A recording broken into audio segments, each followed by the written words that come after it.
મોરબી શહેરમાં વિકાસ તો થયો છે, પણ આ વિકાસ ભ્રષ્ટાચારનો થયો હોવાનો દાવો કોંગ્રેસે કર્યો છે. મોરબી જિલ્લા અને મોરબી શહેર કોંગ્રેસ પ્રમુખનો દાવો છે કે શહેરના વિકાસના કામોમાં જબરજસ્ત ભ્રષ્ટાચાર કરવામાં આવ્યો છે. આ ભ્રષ્ટાચાર કરીને ભ્રષ્ટાચારીઓએ પ્રજાના રૂપિયાના જોરે કરેલા વિકાસને જવાબ આપવાનો સમય આવી ગયો છે. આ બધા ભ્રષ્ટાચારીઓ પાસેથી કૌભાંડના નાણાં વસૂલવામાં આવે, જેથી પ્રજા પર તેનો બોજ ન આવે. આ માટે કોંગ્રેસે મહાનગરપાલિકાના કમિશનરને લેખિત રજૂઆત પણ કરી છે. મોરબી નગરપાલિકાને મહાનગરપાલિકાનો દરજ્જો મળ્યા પહેલા નગરપાલિકાની આવાસ યોજના, નંદીઘર તેમજ 45D હેઠળના કામો કરવામાં આવ્યા હતા. આ અંગેની માહિતી કોંગ્રેસે મોરબી નગરપાલિકા પાસેથી માહિતી અધિકાર નિયમ 2005 હેઠળ માંગી હતી. આ માહિતી મળવાની સાથે જ તેનો અભ્યાસ કરતા કોંગ્રેસને સ્પષ્ટ જણાઈ આવ્યું હતું કે લગભગ બધા જ કામોમાં મોટા પાયા પર ભ્રષ્ટાચાર આચરવામાં આવ્યો છે. આના પગલે મોરબી જિલ્લા કોંગ્રેસના પ્રમુખ કિશોરભાઈ ચીખલિયા અને મોરબી શહેર કોંગ્રેસના પ્રમુખ પુષ્પરાજસિંહ જાડેજા સહિતની કોંગ્રેસની ટીમ મહાનગરપાલિકાના કમિશનર સ્વપ્નિલ ખરેને લેખિતમાં રજૂઆત કરી હતી.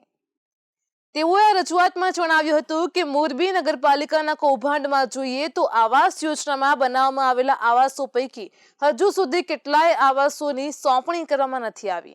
આમ 1 વર્ષમાં પૂરું કરવાનું હોય તેને પણ નિયત સમય મર્યાદામાં પૂરું કરવામાં નથી આવ્યું. આ કામ નિયત સમય મર્યાદામાં કેમ પૂરું ન કરવામાં આવ્યું? શું તેમાં તંત્રને ભ્રષ્ટાચાર કરવાની તક ન મળી હતી કે કોન્ટ્રાક્ટરે કોઈ બેદરકારી દાખવી હતી? આ બધાની તપાસ કરવામાં આવે. કોંગ્રેસે દરેક કામમાં આચરવામાં આવેલા ભ્રષ્ટાચારની તટસ્થ સમિતિ તપાસ કરે તેવી માંગ કરી છે. મોરબી નગરપાલિકાએ નંદીઘર બનાવ્યું હતું, તેમાં 4 કેબિનની ખરીદી કરવામાં આવી હતી. આ કેબિનની રકમ દર્શાવવામાં આવી છે, તેમાં પણ મોટા પાયા પરનો ભ્રષ્ટાચાર સ્પષ્ટ જોઈ શકાય છે. કેબિનની હાલનો ભાવ જાણીને કેબિનોની સ્થિતિની પણ ચકાસણી કરવી આવશ્યક છે. આ બતાવે છે કે તંત્રને ભ્રષ્ટાચારનો લૂણી કેટલી હદ સુધી લાગી ગયો છે. હવે ભ્રષ્ટાચાર કરીને ખરીદવામાં આવેલી આ કેબિનોની કાર્યક્ષમતાને લઈને પણ મોટો સવાલ ઉઠે છે. આ ઉપરાંત તેના પેટે કયા સ્વરૂપનો ભ્રષ્ટાચાર કરાયો તે ચકાસણી થવી પણ જરૂરી છે. આ કેબિનોમાં રચાયેલા નંદીઘરમાં કેટલા પશુઓ રાખવામાં આવ્યા હતા? હવે નંદીઘર તરીકે ઉપયોગમાં લેવામાં આવતી આ કેબિનોમાં કેટલા પશુઓ રાખવામાં આવ્યા હતા તેની પણ તપાસ થવી જોઈએ. આ ઉપરાંત કેબિનોની સ્થિતિ તપાસવાની, કેટલા માણસો કામ કરતા હતા તે જોવાની, તેમના વેતનની અને તેના માટે કોણે કોણે દાન આપ્યું હતું તથા તેની સાથે આ દાનનો ઉપયોગ શું થયો હતો તેની તપાસ કરવાની પણ માંગ કરી છે. કોંગ્રેસનું કહેવું છે કે આ તપાસ સમિતિ નંદીઘરને લગતા કૌભાંડની બધી માહિતી એકત્રિત કરે, તેની સાથે આ ભ્રષ્ટાચારમાં સામેલ સામે કાયદાકીય પણ કાર્યવાહી કરે અને તેમની પાસેથી ભ્રષ્ટાચારની રકમ પણ વસૂલવામાં આવે.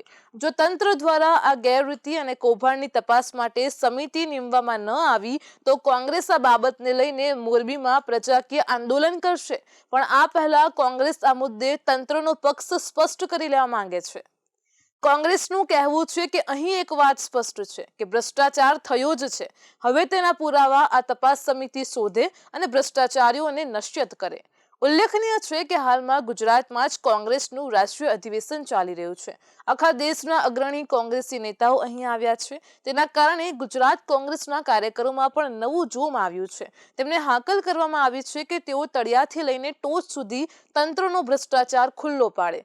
તંત્ર જ્યાં જ્યાં પણ લોકોને કનડતું હોય અને લોકોના પ્રશ્નોને વાચા આપતું ન હોય તે બધી જ બાબત લોકોની સમક્ષ લાવવામાં આવે. મોરબી મહાનગરપાલિકાના રોડ રસ્તા, ગટર, ઓફિસનું ફર્નિચર, મેઇન હોલ જેવા કામો જે 45D હેઠળની કેટેગરીમાં આવતા નથી, આમ છતાં પણ આ કામોને 45D હેઠળ આપીને મોટા પાયા પર ભ્રષ્ટાચાર આચરવામાં આવ્યો હોવાનો આક્ષેપ કોંગ્રેસ કરી રહ્યું છે.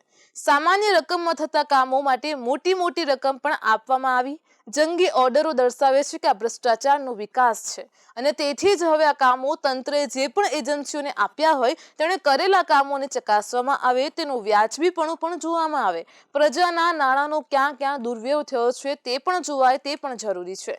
તેની સાથે આવા કામો જે 45D હેઠળ કયા કયા પ્રકારના કારણોસર આપવામાં આવ્યા છે તેની પણ તટસ્થ તપાસ કરવામાં આવે.